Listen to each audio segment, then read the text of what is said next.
Welcome to Feed Your Lion. I'm Dr. Jodelle Yount, and I'm here to aid you in the mastery of total health, spiritual, mental, emotional, physical, and financial. So prepare to have your wellness tank filled up with this podcast. Well, guys, this is a cool episode because today we get to hang out at the wolf sanctuary. Might as well wait now. They're all talking to us. It's like they know we're podcasting. They all want a word in. Is it zoomed in, lady? A little bit? Like, can you see everything okay? Okay. So, John DeBoard here has been very kind. He has the wolf sanctuary out here in Lawrence County, Ohio, and he's been very kind to sit with us. I've met my new friend Cheyenne. I kind of love her. But you said, what did you tell me? 2014? 14. And what got you started, John? I bought her. She was the first. Yep, bought her. Cheyenne was the original. Yep, and then he was my first rescue. Hinder was my first rescue. Hinder, yep. I like the band Hinder. I love it. Hi, Hinder. Can I see you? No, you're like, no. He's standoffish at first. Once he gets to know you, he'll come on over. Yep. So I have a lot of questions because you were telling me you adopt the dogs out, but that every state has different laws. Yeah. And so Kentucky, they have to be under 25% with their... That's what it shows. It shows that Kentucky shows 25% wolf is always allowed in their dogs. So with the wolf dogs, what's the normal percentage? Is it like a total range? Or? Yeah, it's a big range. Okay. Some people will say at certain percentages down is not a wolf dog, but then you look at it as, are they all wolf dogs with any percentage of wolf? Yeah, especially if they got wolf in them when you DNA test them, because like Michigan, only takes 1% to have the dog confiscated. So 1% really? Seriously could be a wolf dog, as being 99%. They don't deviate between 1% and 99%. So Michigan, you can't have any percentage. No. And there's several states that are like that. What are the majority, like as far as your dogs, like how, like percentage wise? Mine run right now with Low Jack, he is 14%, and then they run all the way up to like Titan, it is 95 plus. 95 plus. Cheyenne is 86. Oh, he's warming up to me. Yep. Are you warming up to me? I love it. This is so, in a great way, distracting for podcasting. I love it. Okay, so West Virginia, they don't have any rules, or Ohio? West Virginia and Ohio do have, I'd say past 95%, or like 96% and above, they would probably say that you could not have. Pure wolves, really you can't unless you're USDA. Okay. But up to, always up to 95, 96%, you're good in most states. Wow. Depending, you get some places like Montana, it's up to 49%. Anything past 49% has to be registered with DNR. So you have to have it registered with DNR so they can keep track of the dog. So if you get rid of the dog dies, or the dog goes out of state to live or dies, then you have to let them know that the dog is leaving the state, or you gave it to somebody else in the state, or the dog has died, so they can keep track of where that dog goes. I'm surprised Montana, with how like they're kind of a wilderness, like that they have more strict kind of rules. Yeah. That's interesting. I'd say that's probably to monitor their wolf population and stuff. Yeah, okay. So what about like adopting these dogs? Like what are some things that people may not know or like need to be aware of that are different than like a regular domestic dog? More wolf is in it, the more it's going to probably act like a wolf. So you can end up with seasonal aggression. Some people call it winter wolf syndrome. It's during mating season when they become more aggressive. Now, do they always do it? Not always. Some of them never go through it. Some of them may go through it all the time. Some of them may do it once in their lifetime. Some of them may do it a few times in their lifetime. But it's something to be So it's winter time? Yeah, so something to be known about if you're getting something high content or something, you know, even some of the mids could do it. Is that more common in the males or females too? Okay, okay. So it's something you want to watch because it comes on without warning. Okay. I always explain it as if you've ever watched Cujo. Yeah. That dog looks like a chihuahua barking at you. We have a Saint Bernard, and everybody always calls him Cujo all the time, and I'm like, he is so not Cujo. He's like the most gentle thing. But or you could think of it another way as how bad is the seasonal aggression or winter war syndrome. You can imagine it as going to the bus stop to get your kid and finding out somebody sold your kid. Really? You know, somebody's gonna kill somebody when they find out who took their kid. It's not going to be a pretty sight. So they get really aggressive. Yeah, they get really aggressive. I've had one of them. He's passed away now, Gator. To give you an idea how bad it could be, it took me forever to get him to warm up to me. Once he warmed up to me, it was my buddy. Yeah. I go out and see him every day. I went out and checked the water that morning. That evening he went into it, and if I wouldn't have known what it was, I would have thought he had rabies, and I would have probably had to put him down. Or would have shot him right there. That's how bad and how quick it came on. And then when the winter's over, he's back to... After usually 4 or 5 weeks, 6 weeks, so maybe. Sometimes it may take a little longer. Then yeah, it just passes. But if they're not taunted, aggravated, made to do stuff they're not wanting to do, more or less, let them be them. Yeah. You throw food in there the best you can, water them the best you can. Yeah. Because you don't want to get in there with them. You just want to let them go through their and then thing. once they go through it, usually they go back to their old self and revert back to what they was. But if they get taunted and aggravated, it might change. And the females never have that? I haven't seen the females do it. So can they? I don't know. And I won't say they will, or I won't say they won't. I haven't seen it, so everything I tell somebody is usually based on what I've seen here. Yeah. So I don't want to tell somebody something that happens and it not happen. And you've got how many here right now? 25. 25 here. I have had 50. Really? So is that kind of capacity? Is that? No, it depends. Some of them were pups that we were rescuing because people had pups they were wanting to get rid of. So we had pups around, and we had some other dogs here that we could pair them up together that were together and then get adopted out. How do you kind of know which ones will get along? We just take them by each other's seat through the fencing and stuff like that there. And kind of see? Yeah, and now like Piper over there, she's the one that dictates who goes into that cage. She is actually the smallest female in with 3 males. And of course now we spay and neuter everybody, so we don't have to worry about the pups and stuff. But she's the one that will dictate. Really? So she's the boss of the boys? Yeah. That sounds about right. Okay, so you said the wolf aggression. Was there anything else like is the howling and the noise a lot more with the wolves, like compared to regular like barking or like the noise? The high contents will howl. They don't really bark. Okay. Now the lower contents, it's got more dog in them, will bark, and the mids can bark. But the high contents, they'll howl.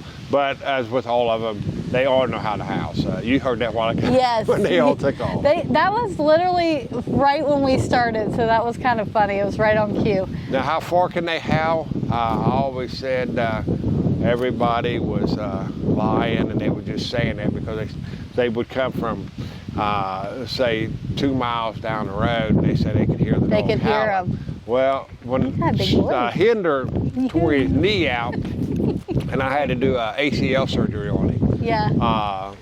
A good vet of ours up there, Mike Dyers, up in Proctorville, did his surgery. And when I took Hinder back for his follow-up, I took Cheyenne with him. And Mike lives, I want to say, 4.5 miles maybe from here. So you're going down the hills, over hills. You got all the trees and all that in the way. And so he's about 4.5 miles from here, I would say, maybe a little bit more. And when I took these two into the room and Mike came in, he said, out there where he lives at, you can hear these dogs. He said, you talk about one scary sound when you walk out in the woods early in the morning. You could hear these wolves. I guess their sound travels pretty good ways. Okay, so wolf aggression, more howling, the higher the DNA content of the wolf. Anything else, like behavior-wise? Like, how are they with, like, food aggression and stuff like that? Are they pretty... Well, what is food aggression? Now, I know this will cause a lot of controversy. Okay. This will cause a lot of, oh, he don't know what he's talking about. But reaching your hand in their bowl, is that really food aggression? Right. Because I'm going to stab you with my knife too. You start reaching in my plate. I get that, yeah. So when I give them their food, I just let them eat. It's easier for me to keep the kid or you away from the dog while the dog is eating than to keep the dog away from its food while it's hungry. Absolutely. So to me, if you reach in their bowl and you get bit, that's not food aggression. That's just you being stupid. That's you being dumb. Yep. Totally agree. Now, Naya, when I got Naya, yes, she had food aggression. If you was getting it out of your car, she was close by, getting it out of the refrigerator, off the stove, off the table, walking through the house with a sandwich, she was after you to get that food out of your hand. Now, to me, that's food aggression. That needs to be broke. I broke her from that within about 2 weeks of having her. So she doesn't do that no more. You can go in there in her cage with the food. You can go in there and bring food in to give her. But now once she has it, now she will maybe try to growl or try to get you. But to me, that you gave it to her, it's hers. Why go try to take it back? Speaking of this, should I try to take this from her? You can take it. Okay. Can I have my water back? Can I? She'll just follow you around trying to take it. She's like, no, you cannot take that. But that's what they play with. Oh, okay. That's why you don't see toys in here. They tear up stuff easy. Yeah. So it's easier whenever we drink water or something, we can put water in it, freeze it, and give it to them. They can break the ice out of it. Or you can even take water like that there, put blueberries and stuff in it, and freeze it and let them have it as a treat.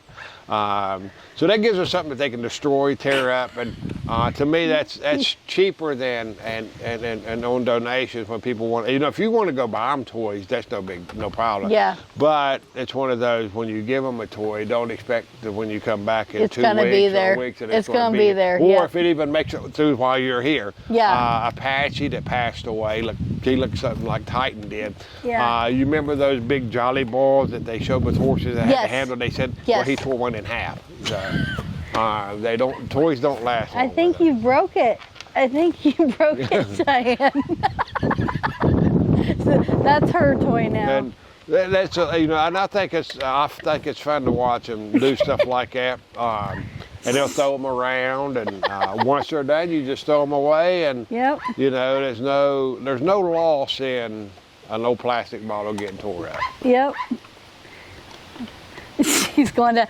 Okay, so as far as like where you get most of your dogs, are these like calls coming in? Yeah, we get calls all the time about the dogs.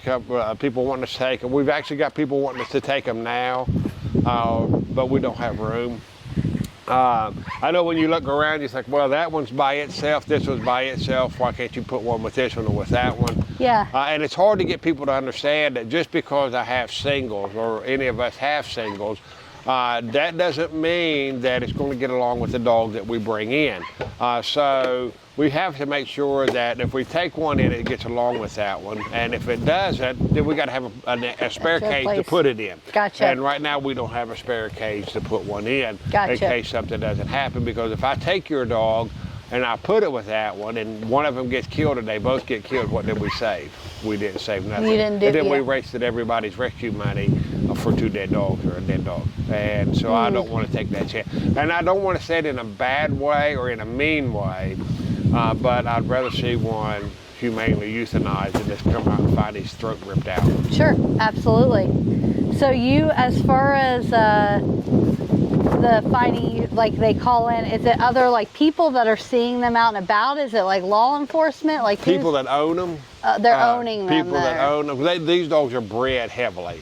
I hate to say it in a bad way. I love these dogs, but most of these dogs have Shepherd, Husky, Malamute, and Wolf in them, and Norwegian Elk Hound, different breeds in them. And I hate to say it sound bad, and please, everybody forgive me for saying it, but they're just more of an over-glorified mutt because they have wolf in them. That's what makes the dog so different. Is everybody wants that wolf. And from what I see with a lot of them, the ego status wears off. And once all your buddies know you got it, and all the look at my wolf out there running, then that wears off. And then some people honestly think they want one, and they realize they are more than what they bargained for, and they get rid of them. And some people, do have life changes. They may the person and their boyfriend or whatever may end up with a kid. They may get married and have a kid, and then they're afraid, with the wolf being in there and the baby, that they need to get rid of it. So there is some legitimate reasons, but now how are they with the kids? Since you mentioned that, are they is that different depending on the wolf dog? Some get along with kids, some don't. Okay. The lower contents, maybe. The higher contents, I would say no. Okay. Even some of your mids, I would say no. Not because of the kid, but because of their prey drive. With the way kids run, and even when I have mine out or whatever, I don't allow none of the kids to run around them, because that's what animals they're chasing and screaming. That's what the animals are doing. So that tends to pick up their prey drive sometimes. And gotcha. So I try to keep that prey drive at bay, because we had one here years ago. To give you an idea, we were actually rescued it from the shelter. They asked us if we take it. We went down too, and to be honest with you, I didn't really see wolf in it. I guess you could say it looked it, but you were second guessing yourself, because it really didn't look like it was there.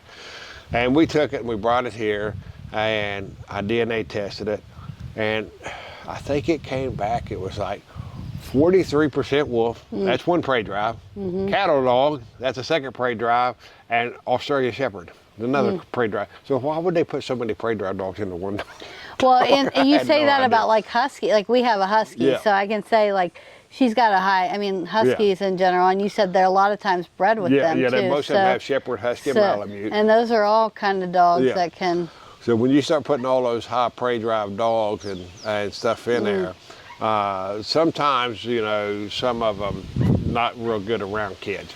Not saying that they can't, but it was something that I would tell people they would really, really want to watch and monitor. I would assume with cats and other household pets, not so good either. Same kind of reason. Yeah, some of them get along with cats. It just depends. I mean, but I've had people call me and say, how do they do with cats? And I've had them to holler at me on Facebook, well, you can't say that. Some of these dogs get along with cats. Well, I'm sorry, I'm not throwing a cat in there to find out. I'm not going to try to get a cat killed just to find out if it gets along with the cat for you. To me, that wouldn't be right. So I just tell people, mine, don't get along with cats, and I don't test mine with cats, because I'm not going to throw a cat in there to just get one killed to say it didn't work. Now, when they're adopted, do they do better, with a lot of space to run, a lot of space to roam, or do they do, or does it matter, again? Everybody to that question is going to have their own opinion. Some want big cages. Some want cages like I have. Mine are set up like this because I adopt out. So I've got mine set in two stance of the way of, it's practical for somebody to own one. The enclosure can be, it's containment and it's safe house for when you're at work, you're at church, or you're out with a friend or something like that. Or if you have a high content and you're trying to make it a house dog, but when seasonal aggression comes on or winter comes on, he can be outside, so you don't take that chance of not being able to get in your house and get yourself killed when you go in, if it goes in the middle of that seasonal aggression. So also I got mine, and to go back to that, the way mine are set up, if you have them, why aren't you doing anything with them? Why are they just sitting in the yard? So You should be doing stuff with your dog. Mine run and play in my enclosures like they do, but we take ours places and do things with ours. So this is, we got some that have to stay in, so we'll get to the sizing for that. Wire mine like they are with the ones that don't want nothing to do with anybody. Yeah. Well, if I put it in a 50 by 50, I'll probably never touch it again. Yeah. I don't know how bad you beat that dog. I don't know how bad that dog been mistreated. So if I put him in something where he's got a 50 by 50 or 40 by 40, I'm gonna have to tranquilize him every time I want to do something to him, and he doesn't have to contend with me because I can't run 40 feet and try to catch him, and then he's gonna run the other way. So here we are just playing a game of tag. Yeah. And then what does it do to his body and all his organs every time I want to? Well, I've got to try to work with him today, but I'm going to tranquilize him. What does that start doing to his organs over time? What kind of health issues that going to cause? Right. So if I have him set into this, the where he's in, the smaller enclosures, like mine are set up at 16 by 16s and 16 by 32s. That gives him where he has to contend with me. I got to contend with him. Yeah. And hopefully we can come to some mutual agreement. You can develop a relationship of some and sort. if he's in something where he doesn't have to, it'd be like you're in California, I'm in Ohio. How are we ever going to get to know each other and like each other if we can't ever get close enough to each other? Sure, absolutely. So you run all over California and I'm running all over Ohio, we're never going to know. So that's the way I look at it with these dogs. If I put them in something too big, then they're never going to be able to have contact with each other. That makes sense. And so you take these dogs to a lot of these wolf dogs to a lot of events and stuff. You said so they've been socialized pretty well. Yeah, most of my I try to get socialized. Even like Katana, when you came in, I told you her she don't like women, but I can take her places. Yeah. She's a little different when she's outside the enclosure as opposed to in the enclosure. She's still a little skinny outside the enclosure. But I can take her places and do things with her, and she does fine. But yeah, we take a lot of ours places, like Cheyenne and Shiloh before she passed away. Scarlett and Naya and Piper have been mascots for Spring Valley over here, the Timberwolves at the football team. Cool. They've also done, they've had pictures with some of the high school students for their graduation pictures. They have been with the volleyball team, taking pictures with the volleyball team over there. And of course, like I showed you earlier, I don't do it as much now, but I did all the roadie work, so they got to go over and meet the singers and stuff that came in to the concerts before they went out on stage. Actually, Naya has been on stage at one of the shows that we put together and put up for one of the singers. I love that so much. So as far as the adoption, it sounds like all their personalities, it's kind of the same with domestic dogs. Their personalities are different. Yeah. I mean, whether they are more friendly or outgoing or kind of standoffish. I mean, that's kind of any animal. It sounds like they're pretty similar with that. Yeah, I think some of it has to do with the breeding, but some of it I say has to do with how they're handled and taken care of. Yeah. You hear a lot of them say it's all about the breeding. But you can breed the best dog there is, and if I beat him in the head a couple of times with the shovel, then give him back to you, how was he going to be? So he was a good bred dog until he got in the wrong hands, and then he got beat in the head with a shovel, and then now he's not the best dog abuse ever. can change anything. Yeah, 100%. Yeah. A lot of it has to do with how they're handled with the person. I know I get in a lot of trouble with people in these dogs because I'm pretty much a firm believer that I don't give the breeder their dogs back. The way I see it is if I let Cheyenne go out and you get her and it doesn't work out and you give her to this guy or this girl, and then they're going to blast you all over Facebook. Oh, he don't know what he's doing. He didn't give it to the right person and he don't need these dogs.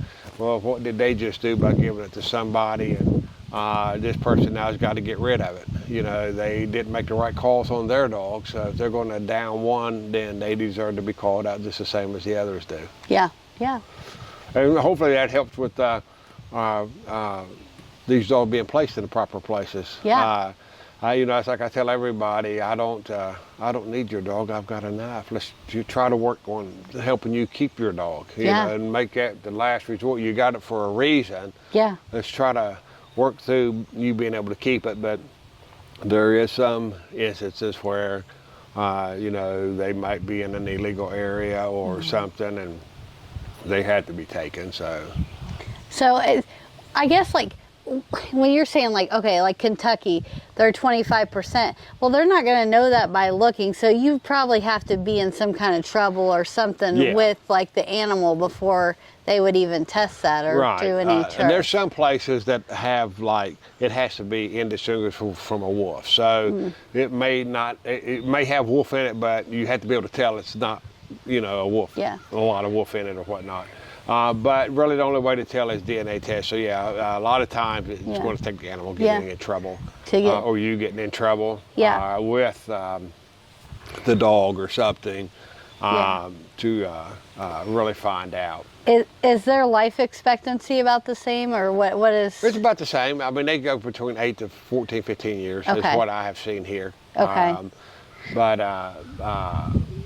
with all the laws and stuff like you were talking about a while ago with Kentucky and all them, we DNA test all of ours before they go out, unless it's a state that we know, like Ohio. We know Ohio law, so if somebody in Ohio wants one, we don't necessarily have to DNA test it because we know the Ohio. They get the high, but we still have to check cities, towns, and counties. Just because a city, just because a state says they're legal, doesn't mean every city, town, and county is illegal to have them. Okay, that's a big thing. So is there, like I was telling you about our husky, like I know they have one of the highest return rates to shelters because they're such like independent like type of dogs. Like they, you know, they kind of are more cooperative based than I'm going to do what you tell me. They kind of have their own opinions on things. But do you find like with what you were saying, when the newness wears off, like is there a higher return rate on these mixed wolf dogs then, or do you think it's about, because you're doing the dog warden job now too, so I was just curious if you've seen, like, if you think it's a higher return rate on a mixed dog like that, mixed wolf dog? Sorry about that. Not down here in Lawrence County. Okay. We don't have a big problem down here.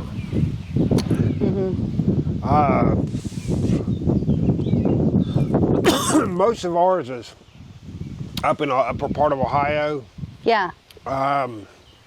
In other states. Okay. That's where, like Titan, they found him just walking down the street. Yeah. They like to dig. You can see back there by her where he dug. Yeah. And some of them will dig out or climb out. Well, these ones here don't climb. That's why there's no top on this one. But the other ones you see have tops. Yeah. Because some of these like to climb, and then some of them like to really dig. And that's probably what has happened to him. But what we find, I think, is like when if he dug out or climbed out. Yeah. Well, he could have even just been walking with the owner, and the owner, he got loose from the owner. Yeah. Most of them, once they get loose or run off, a lot of the owners won't go back and reclaim the dog because of the trouble that the dog may have caused and the fines and the consequences that may follow along with that gotcha. dog. So a lot of times that, I think, is the problem when they go into animal control. But a lot of it is too, I think people get scared and then they just get rid of the dog. Yeah, one like, well, I think like what you were talking about with their aggression, well, I think that would scare somebody if you're used to having a pretty calm. Yeah, especially when they see it happen. Yeah, that would be. What about, I want to ask about your donations, because this is a sanctuary, so how do you get is it like regular dog food that they get fed and things? And how do you get a lot of your donations? All of ours is public donation. Okay. We don't do grants or anything like that. Okay. So a lot of ours is I've got we get big donations. I just went last weekend when you was wanting to come over here. Yeah. We went to Pennsylvania and picked up 10,200 pounds of food. So my whole thing was, when we started this, we need essential things. Like I've got 2 freezers that are starting to get weak. It's starting to get to where they only freeze up about halfway. So we're going to have to get 2 more freezers. So what I found is that's where most of our costs goes into. Stuff like that, keeping the cages repaired and vet care, and then of course going after big donations like for trucks and stuff like that to go up. So what I do is I try to find a way to, like, I get deer scraps. Yeah. So we get a lot of deer scraps during the winter. We've got in with a place of where we buy skids of dog food. So what we do is we buy, I think it's 20 bags we buy that cost us like $619. Now that could change depending on the price of stuff going up or down. Yeah. And then they donate 20. Okay. So we end up, instead of paying $1,200, $1,300 for a skid of dog food, we get it for $619. Okay. Then we have a place over in Huntington that donates store meat. Okay. And then, of course, we have where we go get fresh pet and stuff like that. So Okay. our food is pretty well covered as far as what we need there. But we go to get, need the donations to get the $619 together to go Yes. get the dog food, or to go get the truck and go up to Pennsylvania places to get the food. Yeah. And then what I do is I try to work with companies to get stuff so that we don't have to spend everything we make on stuff that we need, like Yeah. locks or Yeah. whatever. Like all the locks, they were donated to us. We had 50 locks donated to us, all keyed to the same key. That's great. And that was way back when we first started. Yeah. And then a lot of people ask, well, why you want them keyed to the same key? Is because if I'm in this enclosure and a fight breaks out over there, I don't want to be fumbling through a ring Trying of to keys figure and out try to which get key. into it. Yeah. So I can get right to that cage and get things done. Mm-hmm. We just had that tartar cage there. I know it's a little 10 by 10, but that's something to hold something in until we get things moved around and get dogs around. That was donated to us the other day. That's a brand new tartar cage. Okay. The things like the other dog houses over through there, we'd like to get most of the dog houses redone and some built. So, we need lumber and stuff like that, but we like to use all pressure treated lumber because it's outside. Yeah. So that's where most of ours go to. We had people donate the self feeders to us, so that's where we keep their dog food in. And then we have the freezers up in the garage that has all their meat and stuff in, all their deer and the fresh pet and different stuff like that we bring in. So, like most of our expense is vet care, enclosure repairs, and things like that, or to go get the food if it's way off. Do the vets come here and see them all at once, or do you have to take them? Actually, with the exception of the rabies vaccination, we can give them their shots themselves. Okay. So we'll go to the vet to get the shots for the parvo stuff. I won't go to Tractor Supply or places like that, but I will. But now with the vet, some that we can't take out, we got a vet that will come. But the ones that we can't take out, we'll take and go get them. We'll take them to the vets and get them spaded and neutered. The vet that I usually use, they know if I set up an appointment for one, they know that if I say, hey, listen, you're going to take me there to help because this dog is bad or this dog is dangerous or whatnot, then they know that I'm being seriously, that they know that I don't. I like to joke and cut up and carry on. Yeah. But they know when I say something like that, I mean, what I'm saying, because I don't want to see nobody get hurt. Yeah. So I do have a vet that will come here, and some of them I do take up to see the vet. So if somebody's like interested in donating or doing any of that, like, is it best to just call the Wolf Sanctuary or message you? Is there like how we have PayPal that they can use. Okay. That's usually mostly what we use is the PayPal. Okay. Every so often we'll have a fundraiser up. I think there's a donation tab on our Facebook page. We have a donation thing on. It's just our Wolf website. Sanctuary. Is it Southern Ohio Wolf Sanctuary, yahoo.com. Okay. So we got them on our website. We've got them on our Facebook. However, we let people decide how to. We got a Amazon wish list that changes all the time. Okay. If somebody wants to send some stuff off in that. Okay. We let everybody decide how they want to. Is that link on Facebook too? I want to make sure. Yeah, it's on Facebook. Okay, because I'm gonna put that under the show notes so that if they wanted to donate or anything like that, that they could. So we just let everybody decide how they want to donate. The only thing we don't really do, unless it's something we are going to know that, like say Hinder, whenever his knee went out, we know we were going to have surgery, and we knowed which surgery place we was taking him to. Yeah. We don't usually have people just go ahead and donate to the clinic or the vet, because we don't know which one. We use 3 or 4 different vets. Gotcha. So like I don't want everybody to put $1,000 at this vet whenever he's really going to be going to this vet to get that knee, because we don't know which one he's going to be going to. For his routine, for the routine stuff, we do have 2 vets we use.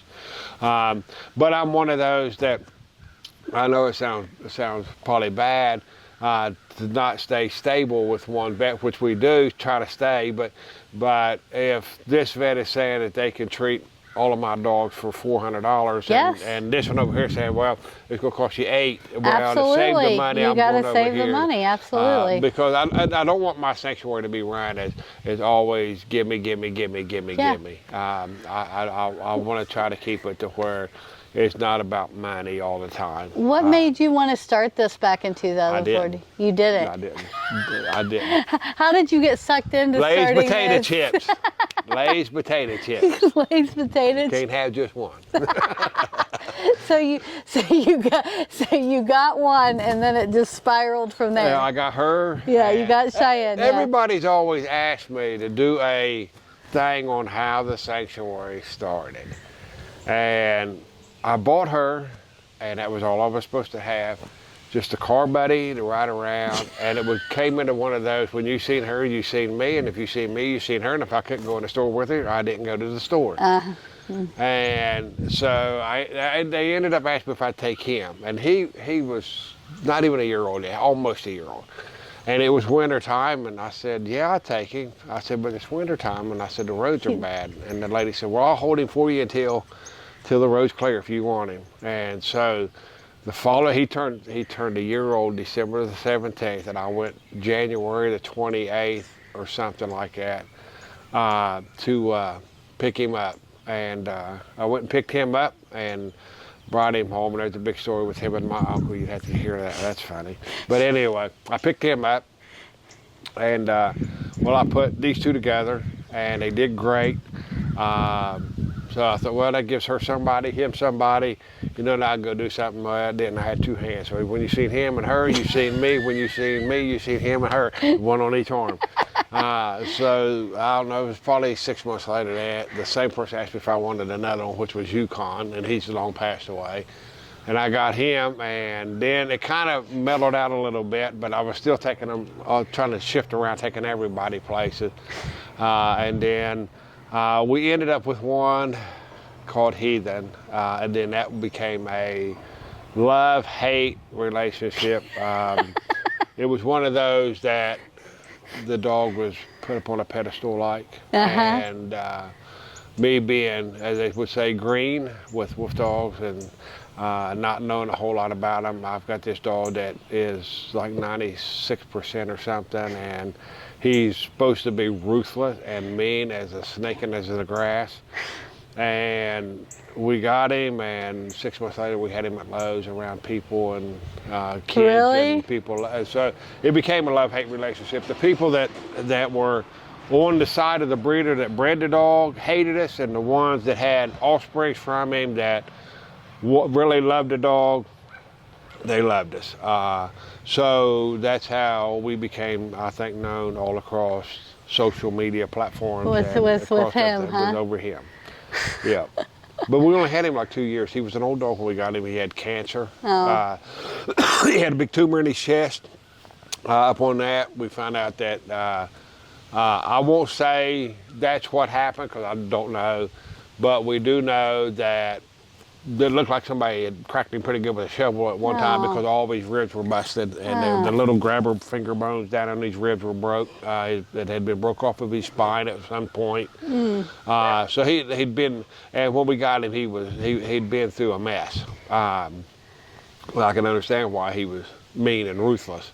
But he turned out, for his last 2 years, he turned out to be a good boy. When that brings me to another thing. Is there like health problems that are more associated with these dogs than other? I think Great Pyramids is here somewhere.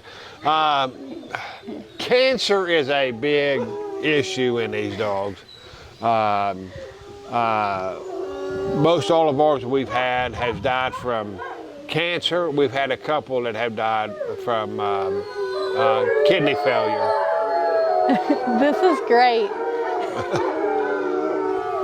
It's random, so you can see that howling, the moon don't work. It's not just the moon. It's not just the full moon.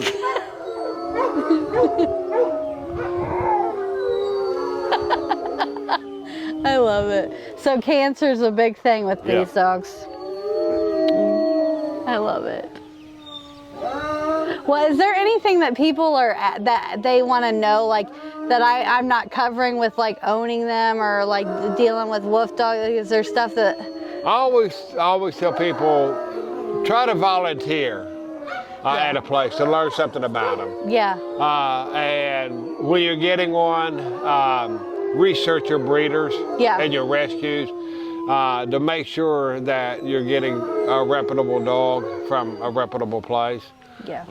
I hear a lot of people, they say, is it better to get a pup or a dog? Well, a pup turns into a dog, and the dog is already grown up, and now you know what you're getting for sure when you get it. Yeah. You know, some of the hard work may already be done. Yeah.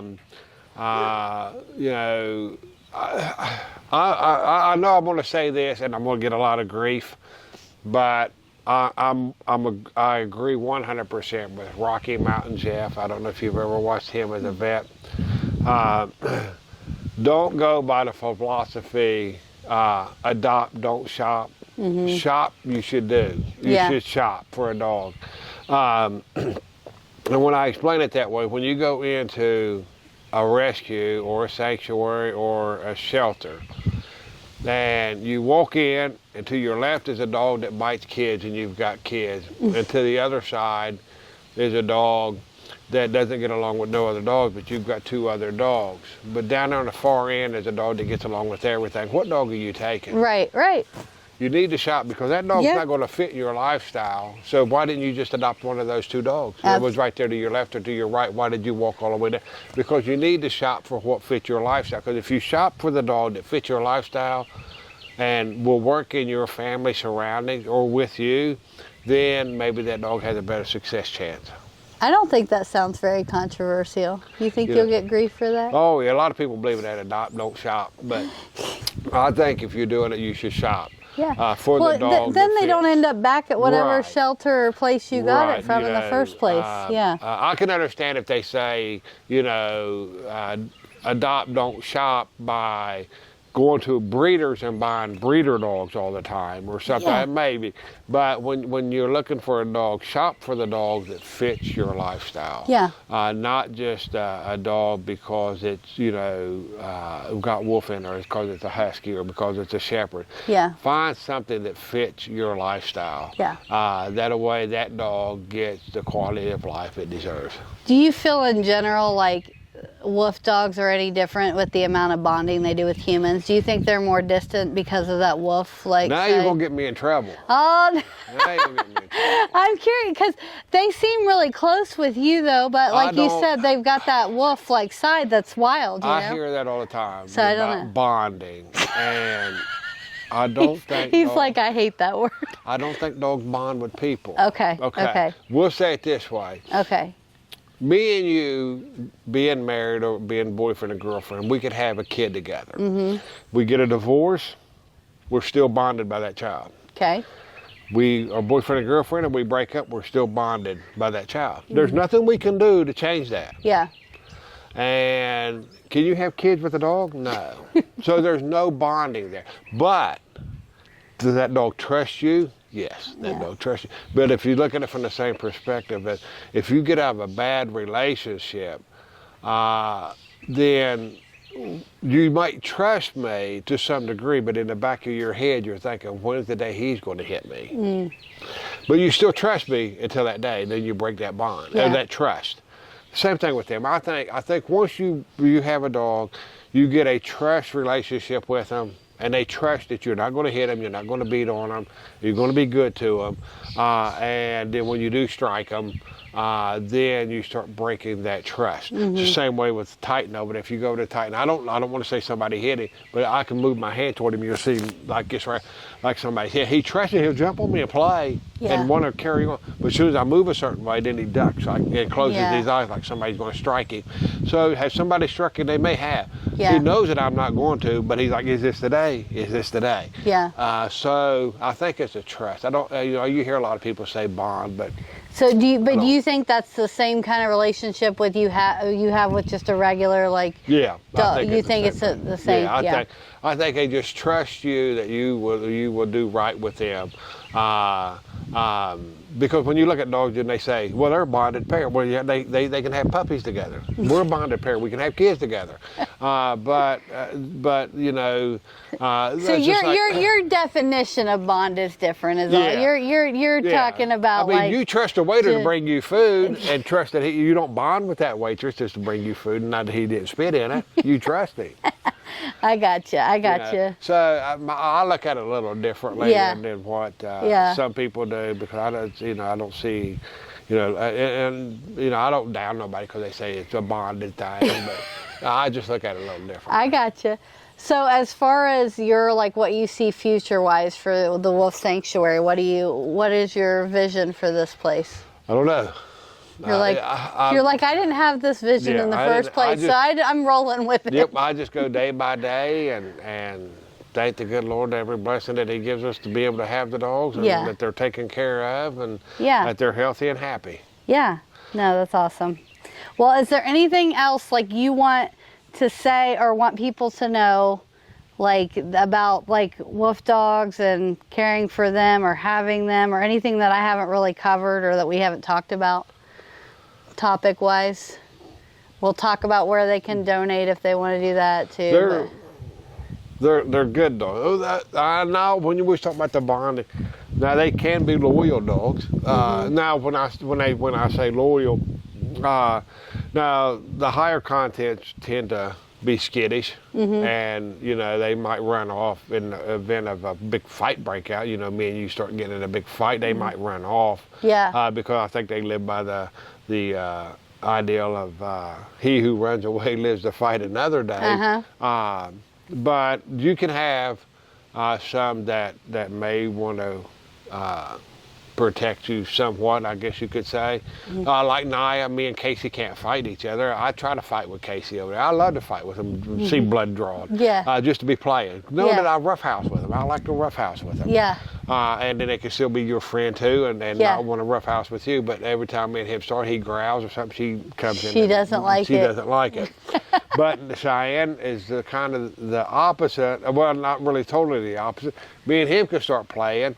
And if he starts getting rough, she just kind of comes in between us and kind of just pushes us apart from each other. She doesn't try to jump in there and try to stop him. She doesn't try to stop me. She's just like, kids, go to your corners and be good. Her other 14% may be St. Bernard. That's what my St. Bernard does. He'll just get right in between, and just stand there. That's what she does. She just kind of like, boys, go to your corners and calm down. Now, Naya, she flies in there and she tries to kill Casey. She tries to take him She out. gets mad at him. She gets mad. Sorry, Cheyenne, I clapped at you. But they can be super sweet, loving dogs. Now, with the wolf thing, do you notice any difference with mentality of who's in charge and domination type stuff with the is that why a lot of them don't get along? Is it's do you notice that pack mentality where one of them's kind of in charge? I think it has to do with how each one of them is. Titan is high strung. To be 95%, he is high strung. So to put Cheyenne in there with him and Cheyenne might fight. Because Cheyenne's just laid back and like, hey, I just want to lay here. I want to enjoy the sunshine. Leave me alone. And he's wanting to run and play. So that could cause some kind of controversy, I think. So I think it all has to do. I think their mentality has to be about the same for them to pretty well go together. Well, this is awesome, and we managed to avoid the rain too, which was an awesome thing. But I'm gonna have, if it's okay, I'd love to like let Lainey just walk around and show your different dogs and stuff. And I definitely want to put the information out there. But right now, you said you're needing a couple more freezers. Is the immediate need? Yeah, what I do is I went the other day up to Menards. They're a special order. They're 25 cubic foot freezers. They're the 2 lids. When I was looking at them, if somebody wants to try to help get them, or if they want to get one, I think they were $870 or something like that, and there was like a $94 rebate on it, so you could get the $94 back if you bought it. And then it would be like $700 some for the freezer. If somebody wanted to help with those, that'd be great. Like we appreciate everything. I mean, like I said, bottles is what we use for toys for the dogs. You know, but if you wanted to bring toys or whatever, I unknowingly participated. You know, so things like that we use. We don't use bedding that you would use for a house dog or blankets or something like that. Very seldom we use very many stuffed animals because they tear them up straight all over the place. But bottles is their toys, and like I said, if somebody wants to buy tug ropes, they may play with them, they may not. Dog treats. We stay away from rawhides. We don't do rawhides. No rawhides. We don't do the rawhide. Dog bones and stuff like biscuits, you know, the milk bones or something like that. The nutrition sounds about the same, but you do high protein with the meats and stuff. We do a lot of deer, chicken, the fresh pet. We do use dog food. I try to keep them on, it's an orange bag. It's a 40-pound bag. It's called Value Pack. I know we find it over at Brownings or Bowings over in Catlettsburg. It used to be the old Southern States right there in Catlettsburg. That's where we go get it. I try to keep them on that so that they stay on one particular, so that not all that switching around to the dog food. Canned dog food, we use a gravy canned dog food. We don't care what brand it is. The only thing we use canned dog food for is to worm the dogs with their panic hair and their strontium. But we wanted to make sure it's gravy, so when we put their medicine into it, that they eat the gravy and all, and they get their medicine. So we use that for that. We will be getting into where we're going to need panic hair and strontium for the dogs for worming. Strontium we can pick up off on Amazon. Last time I looked, it was like $45 for a big bottle. But panic hair comes from the vet, and that is about $700 a gallon. Then we need a gallon and a quart. Wow. Okay. All right, so we'll make sure we get that so we can see, that way if people want to donate and do that, help out, they can. And then, of course, we need stuff for lazy dogs. She's been they're super content. He said if we would have gone in the other cage, we would have been pounced on the whole time. Yeah, I'll have to take you over there in the Casey's here in a little bit before you all leave, so you can just meet Casey. I love it. I love it. Well, again, I really, truly appreciate this. And I'm going to, like I said, we'll get some footage so everybody can see the setup and meet the other wolves. And again, we always end on a quote. So our quote today is, a wolf does not concern himself with the opinions of sheep. So again, thank you, John, and we'll get some footage, and I appreciate you. Well, thank and you. what you do. Look at him. Push my door. All right, you gotta go. You gotta go. You gotta let me in. You have to put it when you're done. Oh my God. Sit down. You gotta let me in. Oh God. Oh my gosh, you're wild. You're wild. You're wild. You're wild. Fine. Yeah. Oh gosh. You're such a jumper. What's the percentage on these two? He's 85, she's 68. Okay. Here we go. Good boy. Good boy. Oh, how cute is that? You guys are so cute. Oh my goodness. Oh my goodness. Look at all this fur. Oh, oh gosh. Oh gosh. Oh gosh.